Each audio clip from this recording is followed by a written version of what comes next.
Sijui ndo humu. Dada yangu huyo. Tumezaliwa wawili tu. Okay. Mageti yamenichanganya haya. Niliposikia harufu ya dagaa tu nikasema hapa kwa dada. Dada yangu huyo. Jamani, kupokea. Usijali. Kwa na amani. Hapa mimi nyumbani hapa. Hivi unanikumbuka kweli wewe? Uncle ndo licha gara 7.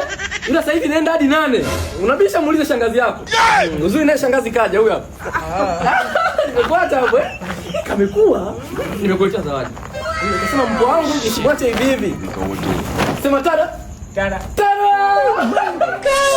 Subiri kwanza. Nitakuwekea utakunywa kesho. Utakunywa kesho asubuhi. Mwache anywe mtoto afurahie. Mimi ndo ninamuelewa. Anakunywa kesho asubuhi. Wewe unanielewa? Kwa nini ana shida gani huyu? Mwache anywe. Aujourd'hui aussi c'est un autre jour. Nakojoa. Leo hata kujoa bwana. Kwanza bila kukojoa tusingezaliwa sisi. Nani kunywa hiyo? Asante. Mjomba kuwa na amani. Mtoto jembe langu hilo. Nakojoa kitandani huko. Mwache akojoe kote. Mjomba usiku mwema. What? Wewe unafanya nini hapa? Mimi nalala chini. Kwa nini unalala chini? Njoo juu huku. Mjomba nitakojoa. Alafu wewe ukikaa na mama yako anakuharibu akili wewe. Mimi naogopa. Njoo pande juu ulale huko. Acha ujinga familia sisi. Panda juu vuka huko.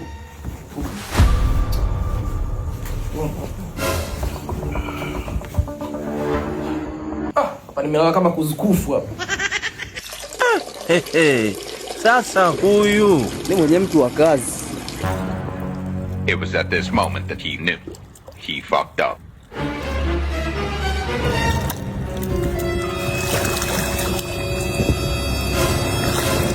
Wewe, amka. Jesus! Anko. Mjomba. Hiki nini? Uncle leo sijakojoa sana. Kumanina.